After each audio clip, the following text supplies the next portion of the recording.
di rumah sakit itu, maksudnya waktu tanggal 16 tuh gue baru gatal-gatal doang tenggorokan, gak ada rasa apa-apa, masih everything fine. 17-nya mulai demam, batuk segala macem, vertigo, menggigil, keringetan dan lain-lain, banyak banget deh pokoknya, sampai tulang-tulang nyeri gitu. Tapi kan gue pun juga saat itu nggak mikir gue COVID-19 ya tentunya. Lu mikirnya apa pada saat itu? Hari ketiga gue demam tuh gue ke klinik, ke dokter di Karaya deket kos gitu kan. Dan tentunya dokternya juga nggak tahu dong kalau itu COVID-19 kan, karena emang gejala-gejalanya kan mirip banget sama flu biasa. Sebenarnya. Baru setelah keluar dari isolasi, dan kebetulan emang orang-orang yang diisolasi kita juga beberapa kenal, kita kan saling sharing gejala masing-masing. Gejalanya itu memang beda-beda, ada yang demam tinggi, ada yang demam biasa kayak Mbak Ratri, demam nggak terlalu panas. Cuman yang kita tarik kesimpulan tuh ternyata kalau COVID-19 tuh emang panca indera kita ada yang berubah. Apa? Penasaran ya sama video ini? Tapi sebelum nonton, please subscribe dulu. Dan subscribe ini akan mendapatkan pahala karena mendorong gue menjadi kreator yang lebih baik lagi. Enjoy ya! Hai subs. Gimana yang staying at home, yang di rumah aja, udah merasa bosan, udah merasa gue gak produktif nih, gue mesti ngapain? I need to hear some inspiration. Atau merasa gue takut banget dengan wabah ini, gue gak tahu ini kapan berakhir. Gue hanya melihat kiri dan kanan gue orang pada stay di rumah, gue pun sehat, tetapi gue gak yakin apa ujung dari wabah ini. Tapi jangan khawatir, gue akan ngajak kalian untuk asik di rumah, chill with Robert. Gue akan mengajak kalian untuk mendengarkan kisah-kisah inspiratif selama kita bertahan dalam situasi ini. Nah, di episode pertama, gue kepikiran banget mengenai pasien nomor 1, 2, dan juga 3. Karena pasien nomor 1, 2, dan 3 adalah pasien pertama yang membuka mata kita bahwa ternyata Indonesia tidak kebal dari COVID-19. Mereka adalah Sita dan juga ibunya serta Ratri. Mereka adalah satu keluarga. Gue yakin mereka punya banyak kisah yang patut untuk kita dengar karena mereka adalah pembuka mata kita semua. Dan juga ternyata yang gue dengar dan gue tahu mereka juga sampai saat ini menjadi korban bully. Gue juga gak paham kenapa. Kita telepon yuk.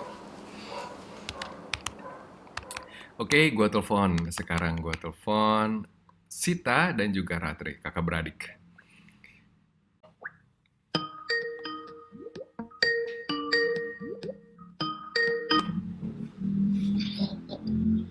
Halo, Sita, Ratri. Halo. Hi, how are you guys? We're good. Thank you. How are you? I'm good. Capek sih. Gue capek mental deh kayaknya. Capek? Iya, kita juga main di rumah. Kita juga capek mental lah. Capek mental, nggak berhenti kan? Apa? Ya kan? WhatsAppan, fundraising lah, apalah. Sejak kalian dirilis dari rumah sakit kan waktu itu cukup heboh ya. Amin, kalian masuk rumah sakit heboh, kalian keluar juga heboh. Sekarang ngapain aja? Setiap hari dihubungin siapa aja? Hidup kita kayak berubah 180 derajat. Iya, dihubungin tuh udah mulai dari WhatsApp, dari DM Instagram, DM Facebook, mulai dari kalau keluarga itu ya tentunya nggak apa-apa ya, cuman maksudnya teman-teman juga banyak banget, teman-teman yang udah 10-15 tahun nggak ketemu, belum nanti media-media entah dapat nomor kita dari mana, pada mungkin berwawancara gitu. Iya. Gue juga punya nomor kalian, tapi gue juga diwanti-wanti jangan share kalian karena gue tahu salah satu yang bikin gue kesel gitu ya sama keadaan sebelumnya adalah your privacy violated, ya nggak sih? Apa ya bilangnya ya? Ruang privat kalian tuh terlanggar ya nggak sih dengan identitas kalian, ya banyaklah waktu kalian, nomor kalian. Yes, betul. Ya makanya juga kalau DM Instagram gitu balasnya agak lama karena ya ampun banyak banget gitu kan. Kadang bisa 10 baru ini sampai ratusan tiap hari. Dan ya banyak juga yang nanya segala gejala satu persatu gitu ya, sampai ada yang DM, Kak ini gimana, aku lapar tapi takut keluar kos gitu ya, sampai dari A sampai Z. Lucu sih. Cuma ada juga kayak benar-benar cerita gitu, kayak Kak Ratri, bapakku meninggal baru sejam setelah diswab, belum ada hasilnya. Yang kayak gitu-gitu aku kita sebisa mungkin balas, tapi emang banyak banget yang nanya gejalanya apa, itu kayaknya udah 100 orang. Terus ini banyak orang yang takut setelah sakit paru-parunya berubah nggak sih Kak? Katanya kan ada berita-berita yang tersebar. Iya, putih. Iya, damage ke paru-paru gitu-gitu.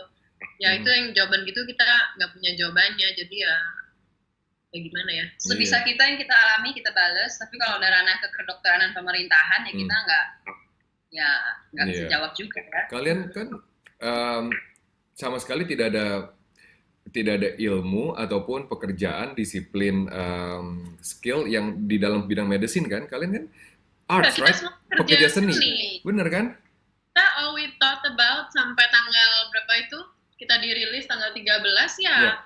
Kerjaan kita berseni ya segala macam sebelum si Tama Ibu dibilang positif ya. Setelah itu kan aku emang mulai kampanye positif di Instagramku untuk kayak mengimbangi yang hal-hal negatif yang di luar dan kepanikan. Terus ternyata kan responnya baik. Terus Sita juga mulai. Terus ya keluarga kita akhirnya. Tapi setelah press conference itu yang kita juga nggak ada pengalaman sebenarnya untuk press conference. Itu yang minta press conference siapa waktu itu? Yang minta press conference kalian atau kalian diminta press conference?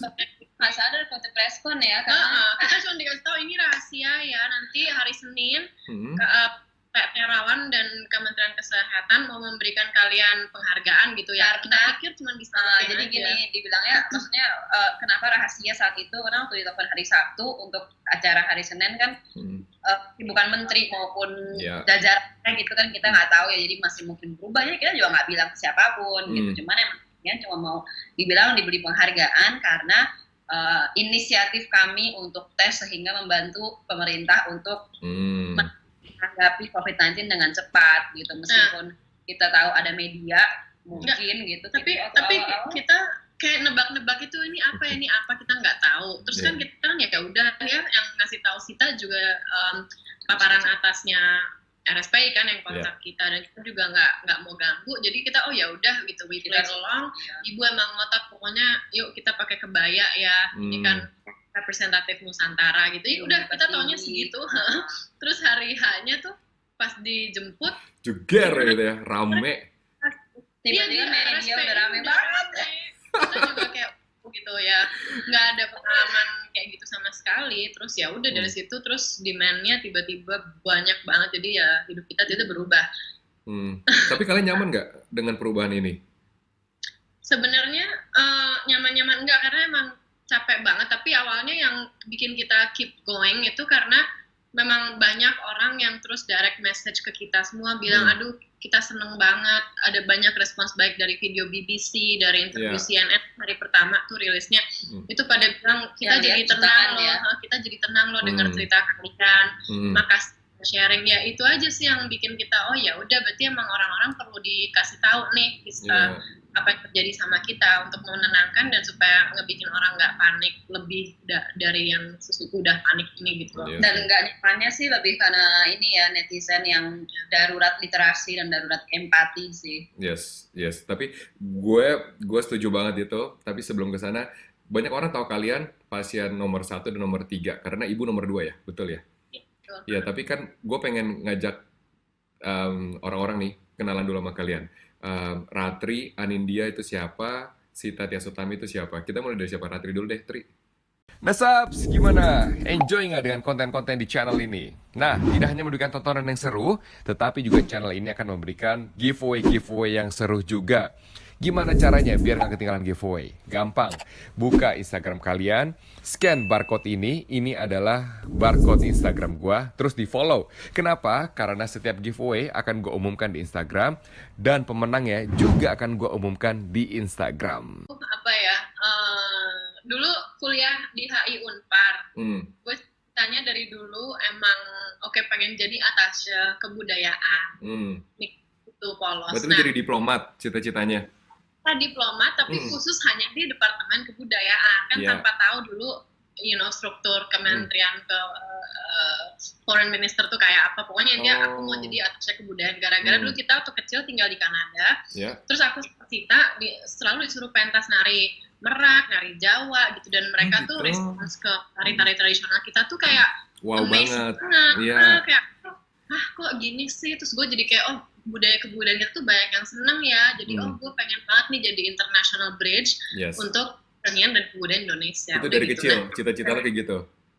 Iya, cita-cita awal kayak gitu. Terus setelah kuliah, gue jadi belajar tentang politik, tingkat tinggi lah, apa ini. Tapi kuliah ngambilnya apa? Ngambilnya seni atau ngambilnya HI? Oh, HI ya tadi ya, sorry.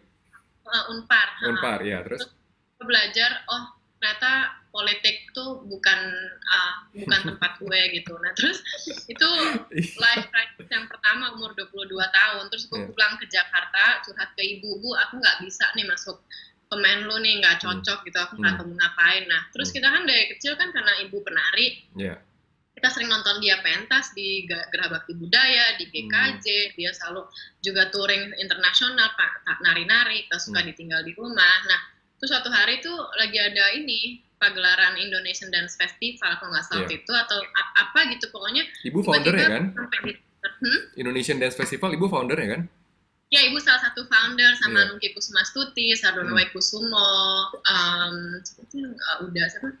udah ya Allah Nina udah penari Nina itu Tom Ibnur, pokoknya ngomongin siapa gue bingung banyak banget. Iya ibu salah satu foundernya, tapi pulang ke Jakarta aku lupa kejadian, pokoknya gue nonton sesuatu di teater terus gue ngerasa ini kayaknya nih dunia gue. Terus akhirnya gue mulai magang di Indonesian Dance Festival dan mulai belajar bahwa ada yang namanya karir bernama manajer kesenian, arts management tuh ada gitu. Tapi waktu itu di Jakarta tahun itu tuh memang ada ibu dan angkatannya yang melakukan arts management, tapi kayak orang tuh nggak tahu ini karir ada jenjangnya apa enggak gitu. Jadi gue belajar banyak dari ranah internasional itu. Bahwa ini terus gue niat banget S2 di LA ngambilnya MFA Master of Fine Arts di judulnya tuh Creative Producing and Management. Yes. Kebetulan dapat beasiswa LPDP dari Kementerian Keuangan.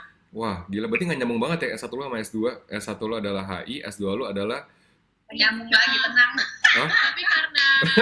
Tapi karena udah ada jenjang sejak lulus dari S1 sampai mulai S2 tuh gue udah selalu kerja di kebudayaan, jadi ada background experience-nya. Nah sejak itu gue jadi produser independen, jadi gue sekarang kerjanya buat seniman di LA. Gue juga sempat dan masih jadi international manajernya Om Didi Nimitowo. Terus pokoknya koreografer muda Indonesia itu banyak yang gue bantu untuk promosikan ke negeri. Terus jadi lintas batas gitu. Berarti lo kayak apa ya? LO ya? Sorry, LO kata yang tepat nggak ya? Iya kayak agent. Iya, liaison gitu. Liaison buat liaison kan, right? Iya. Kalau kita bilangnya LO di sini kan, liaison officer. Iya. Orang Indo, sorry ya. Tapi kayak nggak tepat buat lo. Nggak. Jangan LO ya kali ya. Itu sih. Produser independen aja sih. Pokoknya gue produksiin film, teater, tari, arts festival, arts discussion. Tapi yang tema-temanya yang gue peduliin yang socially conscious gitu loh. Misalnya itu kan tari-tari cross gender, dia mengedepankan isu itu. Terus di LA gue kerja sama African American artists yang mengusung isu rasisme gitu. Terus filmmaker di LA itu gue produksi gitu. Berarti selektif dong yang lu pilih, hanya mereka yang mengedepankan originalitas kebudayaan dan juga nilai-nilai ya, nilai-nilai moral yang baik gitu ya dalam tarian. Kalau Sita? Tarian, teater, dan film. Kalau lu sih? Kalau gue, ya emang panjang. Ini karena bingung mulai dari mana. Emang kita keluarga di kesenian ya, maksudnya ibu kan juga dosen IKJ udah nggak tahu berapa lama, lebih lama dari umur kita semua dia jadi dosen, ya kan. Dosen tari. Iya, dosen tari gitu. Kakak yang cowok juga musisi, Kunovini. Bokap juga meskipun kontraktor, tapi dia nari Jawa juga. Gitu. Bokap juga nari Jawa. Lucu banget sih keluarga kalian terus. Iya, jadi Pak D, Bude semua. Iya, Pak D, Bude semua gitu. Kita juga emang kebetulan kan dari keluarga Mangkunegaran, Mangkunegaran kesenian sekali ya, maksudnya itu sih. Mangkunegaran tuh Solo ya? Keluarga. Nah, kalau aku tuh gue tuh ngajar nari tuh dari umur 15 tahun. Jadi pas balik dari Kanada, tahun berapa sih itu? 2002. Ketahuan dong umur lo. Ketahuan dong umur lo, lu bilang 15 tahun tahun 2002. Seluruh Indonesia udah tahu kan di Iya, pas iya, yang benar-benar ya. umurnya berapa. Iya, benar terus. Jadi iya dari umur 15 tahun, enggak 15 tahun tuh kalau langsung gue Dua. nggak lupa lah. Pokoknya dari 15 tahun gue ngajar nari, sekolah gitu, terus dari SMA di Turki pun gue sengaja bertahan di situ karena ingin ada di language program, karena sekolah lain kan IPA dan IPS doang. Emang gue dari dulu suka banget language is my strength basically, karena waktu di Kanada juga gue udah mulai belajar bahasa Perancis. Gitu. Je m'appelle Robert Haryanto. Je m'appelle Sita. Nah, Merci beaucoup. Terus ya di SMA pun juga gue bisa bahasa Jerman saat itu. Sekarang sih udah nggak bisa banget. Cuman hebat banget. S2-nya itu di UI sastra Perancis. Jadi gue juga selain udah nari professionally sebagai guru dari umur 15 tahun, di saat yang bersamaan udah mulai perform professionally juga, dan dengan di sastra Perancis kan jadi link ke kedutaan selain dari ibu tentunya ada dari situ juga gitu. Dan gue juga sampai I founded ini komunitas tari di FIB UI juga, yang pertama tuh itu gue yang bikin, dan kita juga sempat keluar negeri, gue yang bawa segala macem. Jadi akhirnya sih memang gitu dan sempat bertahun-tahun dancing professionally. Cuman lama-lama mulai ke organisasinya juga, jadi juga bawa grup kesenian ke luar negeri, selalu ini sih traditional dances ya, ke Eropa sampai ke Caribbean Island juga, ya di Asia malah nggak banyak, malah lebih banyak ke Eropa. Iya, gue paham sih itu. Orang-orang di sana ngeliat kita amazed banget kayak, wah kalau di Asia ya biasa aja lah gitu, gue juga sering lihat. Ya nggak sih? Gak sengaja sih itu sebenarnya ya emang, tapi nggak sengaja. Emang benar, karena kita kalau ke Eropa ada folklore festival gitu kan, tarian kita kan mirip-mirip ya, Celtic. Nah, sedangkan kita tuh beda banget gitu, jadi selalu emang semuanya suka banget. Kita pengen bikin apa ya, kayak bisnis bareng untuk seni. Jadi emang satu goal. Sebenarnya di program MFV juga ada bisnisnya, karena kan ya itu kekurangannya Sita bilang orang senian tuh kreatif banget tapi kurang mikirin bisnis modelnya dan promotion dan marketingnya. Jadi di program gue juga ada, tapi dia lebih ke hard bisnisnya. Nanti mungkin kalau kita udah ada kesempatan bisa bikin sesuatu. Jadi emang selama ini kita punya performing arts management namanya Ardanari. Didirikan dari tahun itu 70-an. Ibu dan kawan-kawannya, rekan-rekannya dari tahun 79 didirikan di Bandung. Cuman terus udah terima tadi studio tari Karawitan Jawa. Studio tari dan karawitan Jawa gaya Jogja di Bandung. Nah itu setengah tahun berprestasi, bikin banyak koreografi dan segala macam. Vakum, akhirnya kita hidupkan lagi tahun 2009 di Jakarta. Gitu.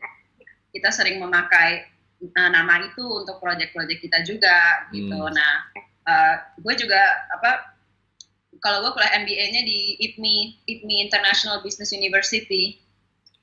IPMI, oke. Ya, dan itu ya karena emang ya untuk to do this business, art business perlu tahu bisnis bener kan, dan dari keluarga yang paling bisa berhubungan dengan uang dan bisnis gue gitu dibanding yang lain-lainnya gitu. Gue juga, dan maksudnya gue juga associate manager untuk Kunokini, bandnya Mas Bismo itu. Kita jadi itu deh. Apalagi deh. Makanya berarti pada saat kalian bentar, yang ke Paloma kan lo ya Sid ya?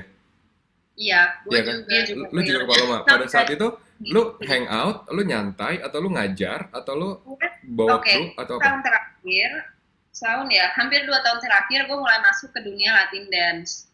Tapi gue bukan pengajar. Gue akan asal-asal ngajar di saat I don't think I'm capable of doing that gitu loh. Gue gak akan asal ngajar orangnya. Jadi yang gue ajar tuh anak-anak kecil, hip hop for kids dan lain-lain, modern dance gitu, beda. Nah tapi kalau di Latin dance itu gue sebagai host, jadi gue organize Latin night regular. Nah Paloma itu restoran. Iya, di kawasan. Banget di hotel Jakarta Pusat. Itu bagus banget. Iya bagus banget kok, I know. Iya, bukan klub dansa, right? Iya, klub dansa, oh my god. Nggak, Who use that word, klub dansa? Gue kebetulan kenal keluarga yang punya juga, mereka juga baik banget, dan selama gue di isolasi mereka supportive banget, segala macem. Jadi itu bukan klub, itu restoran. Makanannya tuh yang Dutch Indies gitu, ada buffetnya segala macam, cantik banget dalamnya. Emang gue setiap Sabtu bikin Latin Night di situ, jadi orang-orang datang ya buat dansa bersama. Berarti lu setiap Sabtu kan? Berarti lu seminggu sebelum lu yang terakhir kemudian menjadi sorotan kasus juga ada di sana kan seminggu sebelumnya? Jadi gue tuh 2 minggu sebelumnya. 2 minggu sebelumnya. Jadi tanggal 15 Februari itu kita berdua di Paloma, itu 2 hari setelah gue pulang dari Wina, karena gue lagi tinggal di Wina sekarang kan, jadi 2 hari. Terus gue sama Sita belum ketemu, terus Sita kayak lo datang aja Mbak, kita lo ikutan dansa-dansa bareng teman-teman gue gitu. Terus oh ya udah nih kan kita udah setahun kayak nggak ketemu, terus gue main ke situ. Ya udah kita duduk di suatu pojokan sama temen Sita satu meja. Terus Sita welcoming tamu-tamunya, terus jadi itu kayak gue tuh kan host kan. Jadi setiap yang datang tuh pasti gue sapa, cipika-cipiki, arahkan ke meja mereka, ya itu tugas gue karena gue yang organize. Karena lo juga mengundang mereka. Iya. Nah, berarti pada saat itu kan 2 minggu sebelumnya juga kalian, misalnya yang 2 minggu sebelumnya Sita doang di sana, yang 2 minggu sebelum tanggal 15. Oh, gue setiap hari Sabtu di situ. It's regular. It's regular, right? Berarti maksudnya sebelum tanggal 15 minggu lalunya juga lu di sana kan? Iya, udah setahun terakhir begitu. Iya kan? Berarti kalau ketemu kan gini, yang gue pahami kan kalian menjadi terbuka mata orang karena corona, karena kan di tracing dari si orang Jepang ini nih yang ada di Malaysia, bener kan? Nah, si orang Jepang ini yang ada di Malaysia juga ada di sana 2 minggu sebelum tanggal 15 atau seminggu sebelum tanggal 15? Nggak ada. 15 ada justru. Oh, cuma tanggal itu doang. Jakarta dari tanggal 14 sampai 16. Oke. Tapi kalau kalian memang, gue nggak tahu ya, pemahaman gue mengenai COVID-19 agak beda, tapi kalian percaya kalau kalian tertular dari dia atau kalian mungkin aja udah carry dari mana-mana juga kita nggak tahu. Bukannya nggak percaya, tapi gimana cara kita bisa menemukan jawaban yang tepat, kan there is no way to do that gitu. Oke, misalnya teorinya, hipotesisnya, orang waktu itu sudah agak sakit dan sudah jadi carrier, terus mungkin dia ke kamar mandi, dia buka pintu kamar mandi, terus virusnya nempel-nempel, atau ada yang bagi minum, atau ada yang teman kita yang salaman sama dia, kan bisa aja. Oke, itu hipotesa satu. Tapi kayak bisa aja, misalnya gimana ya? Bisa aja gue pun dari udah sakit. Iya, dari Wina gue yang bawa, itu kan banyak, dan nggak ada satu jalan yang bisa dikonfirmasi, oh nih kita percaya nih begini gitu. Iya, jadi tuh maksudnya ya, itu sih menurut gue netizen itu salah fokus. Yes. Coba salah jelasin kenapa salah fokus ya. Booming bilang bahwa gue pembawa virus ke seluruh Indonesia ya. Gila, powerful banget sih bisa kayak gitu, baik. Nggak, karena maksudnya gue yakin tuh sebenarnya virus ini seperti yang dikabarkan di berita di media internasional sebelum heboh soal kita nih ya, bahwa di Indonesia tuh sebenarnya sudah terinfeksi dengan virus COVID-19, tapi belum ada yang sadar, belum terdeteksi. Jadi pemerintah juga belum declare, menyatakan ada pasien 1 sekian.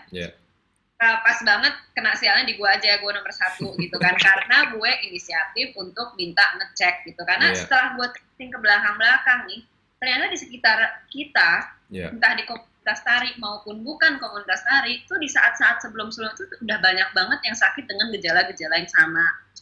Cuman mungkin mereka ada yang ignorant, nggak sakit, ada karena takut ya kan, ada yang emang nggak tahu dan ngecek hanya ke dokter biasa aja gitu. Benar. Nah, sama kita adalah kita punya sistem support keluarga yang sangat kuat. Jadi pas keluarga kita tahu gitu ada tante di Wina, kakaknya ibu ada di Wina dan di Jakarta juga tahu aku sama ibu dirawat di rumah sakit dengan ibu diagnosa tifus dan aku pneumonia, mereka langsung Sita minta dicek, paksa harus cek, pokoknya harus cek karena gue ada di umur prima 31 tahun di mana pasti akan sembuh, sedangkan ibu udah 64, itu umur rentan, jadi gue nggak boleh egois dan menularkan ibu, itulah intinya ya. Benar. Hanya di situ. Tapi benar, kalau misalnya, maksudnya kita juga nggak nuduh orang-orang langsung ignorant ya, karena pas pertama Jadi tanggal 16 itu sebenarnya aku dan Sita dua-duanya langsung sakit. Jadi kan tanggal 15 itu di Paloma, 16 malam itu aku pulang ke rumah sama ibu, Sita pulang ke kosan di Kemang. Iya. Ini juga nih bisa aja aku yang ngeluarin ibu gitu ya, misalnya kalau ditanya tracing. Nah, 16 itu aku demam, ecek-ecek, sumeng gitu badannya, maksimum itu cuma 37,5.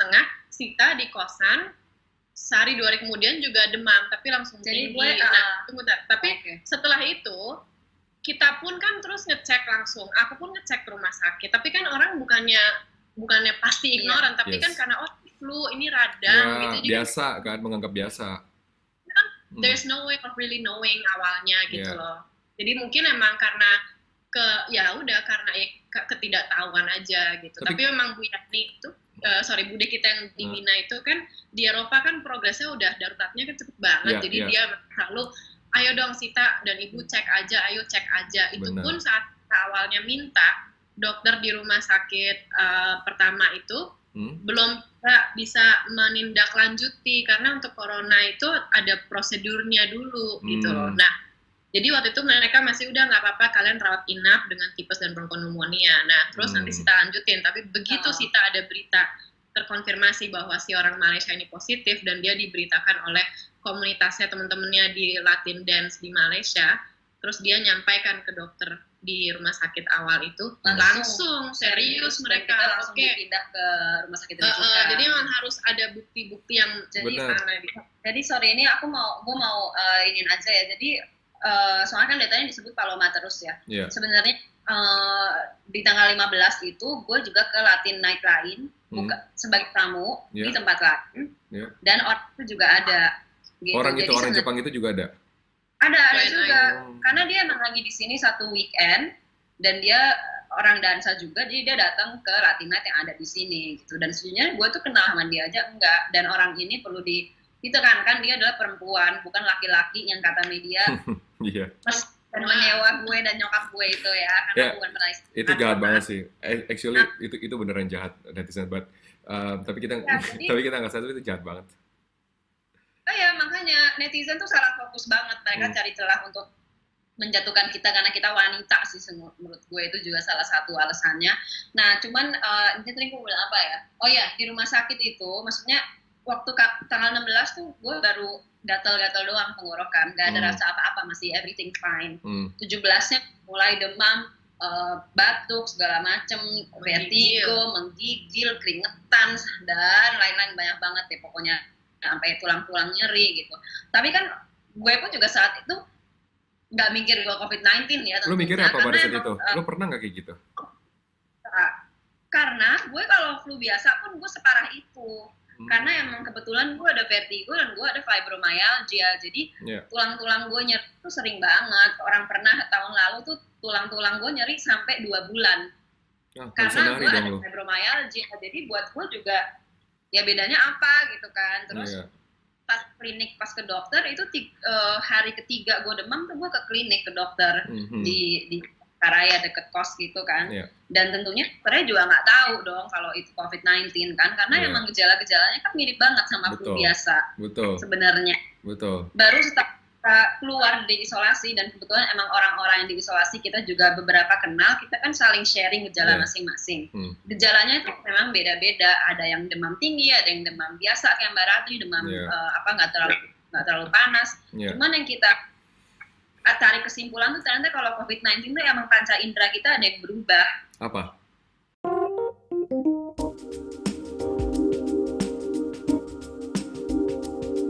Apa yang masih lo terima sekarang? Gue nggak paham sama orang-orang kayak gitu. Mereka masih ngatain gue penari bugil, mereka bilang gue lonte istana, Jokowi, mereka ngomong gitu semua.